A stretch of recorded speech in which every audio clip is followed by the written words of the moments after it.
किसी गरीब व्यक्ति ने ईश्वर से कहा कि हे प्रभु, सभी को सुख देने की क्षमता भले ही आपके हाथ में ना हो, लेकिन किसी को दुख ना पहुंचे ये तो आपके हाथ में ही है। किसी के कहने से यदि अच्छा या बुरा होने लगे तो ये संसार या तो स्वर्ग बन जाए या पूरी तरह से नर्क। इसलिए ये ध्यान मत दीजिए कि कौन क्या कहता है, बस वो करिए जो अच्छा है और सच्चा है। वक्त के भी क्या अजीब किस्से हैं, किसी का कटता नहीं और किसी के पास होता नहीं। वक्त दिखाई तो नहीं देता, लेकिन दिखा बहुत कुछ जाता है। अपनापन तो हर कोई बताता है, परंतु अपना कौन है ये वक्त ही बताता है। अपने लफ्ज़ों का इस्तेमाल कभी भी हिफाजत से कीजिएगा, क्योंकि ये आपकी परवरिश का बेहतरीन सबूत होते हैं। एक अच्छा रिश्ता हमेशा हवा की तरह होना चाहिए, खामोश मगर आसपास। कड़वी मगर सच्ची बात है कि जब खुद को चोट लगती है, दूसरों की चोट भी तभी दिखाई देती है। रिश्तों की खूबसूरती कुछ इस कदर है कि जैसे पत्थर तभी तक सलामत है जब तक वो पर्वत से जुड़ा है, पत्ता तभी तक सलामत है जब तक कि वो पेड़ से जुड़ा है, इंसान भी तभी तक सलामत है जब तक कि वो परिवार से जुड़ा है। क्योंकि परिवार से अलग होकर आज़ादी तो मिल जाती है, लेकिन संस्कार चले जाते हैं। आप अकेले बोल तो सकते हैं, लेकिन बात नहीं कर सकते। आप अकेले आनंदित तो हो सकते हैं, लेकिन उत्सव नहीं मना सकते। अकेले आप मुस्कुरा भी सकते हैं, लेकिन हर्षोल्लास नहीं मना सकते। हम सब एक दूसरे के बिना कुछ भी नहीं हैं। यही रिश्तों की खूबसूरती है। करीब इतना रहिए कि सब रिश्तों में प्यार रहे, दूर भी इतना रहिए कि आने का इंतजार रहे। रखिए उम्मीद रिश्तों के दरमियान इतना कि टूट जाए उम्मीद मगर रिश्ते बरकरार रहें। याद रखिएगा कि सख्त हाथों से भी टूट जाती हैं कभी उंगलियां, रिश्ते जोर से नहीं तमीज से थामे जाते हैं। छोटी सी मछली पानी के उल्टे बहाव में भी आगे निकल जाती है, जबकि एक हाथी उसी बहाव में बह जाता है, क्योंकि मछली पानी की शरण में है। ऐसे ही जो प्रभु की शरण में है वो संसार सागर में तैर जाता है।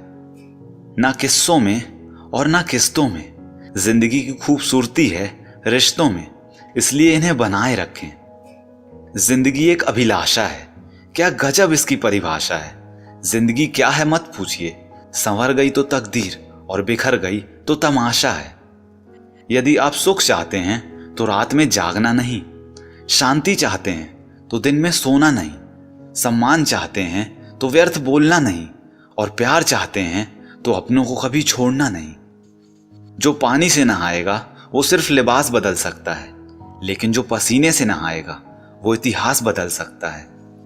किसी व्यक्ति ने क्या खूबसूरत बात लिखी है कि क्रोध का मतलब है दूसरों की गलतियों की सजा स्वयं को देना। क्रोध हवा का वह झोंका है जो बुद्धि के दीपक को बुझा देता है। क्रोध समस्या का समाधान नहीं है, बल्कि क्रोध स्वयं एक बड़ी समस्या है। जो व्यक्ति अपने गुस्से को नियंत्रण में नहीं रख सकता है, वह व्यक्ति अकारण तनाव में घिरा रहता है। सुबह से शाम तक काम करके आदमी उतना नहीं थकता जितना कि क्रोध या चिंता से पल भर में थक जाता है। यदि आपको कोई क्रोध दिलाने में सफल हो जाए तो मान लीजिए कि आप उसके हाथ की कठपुतली हैं। आपकी मुस्कुराहट आपके चेहरे पर ईश्वर का हस्ताक्षर है। उसको क्रोध करके मिटाने की अथवा आंसुओं से धोने की कोशिश ना करें। क्रोध आने पर चिल्लाने के लिए ताकत तो नहीं लगती, लेकिन क्रोध आने पर शांत बैठने के लिए बहुत ताकत की जरूरत होती है।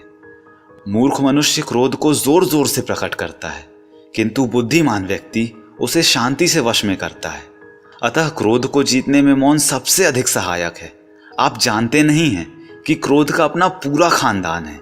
क्रोध की एक लाडली बहन है जिद, क्रोध की पत्नी है हिंसा, क्रोध का बड़ा भाई है अहंकार, क्रोध का बाप जिससे वह डरता है भय, क्रोध की बेटियां हैं निंदा और चुगली, क्रोध का बेटा है बैर। इस खानदान की नकचड़ी बहू भी है ईर्ष्या, क्रोध की पोती है घृणा, इसकी मां भी है उपेक्षा।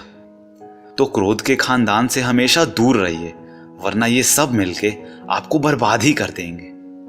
सबके दिलों का एहसास अलग होता है। इस दुनिया में सबका व्यवहार अलग होता है।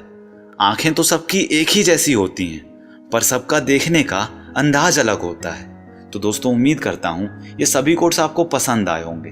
अगर ऐसा है तो इस वीडियो को लाइक कीजिए, अपने दोस्तों के साथ और भाई बहनों के साथ इस वीडियो को शेयर कीजिए, क्योंकि अच्छा बांटेंगे तभी तो अच्छा काटेंगे।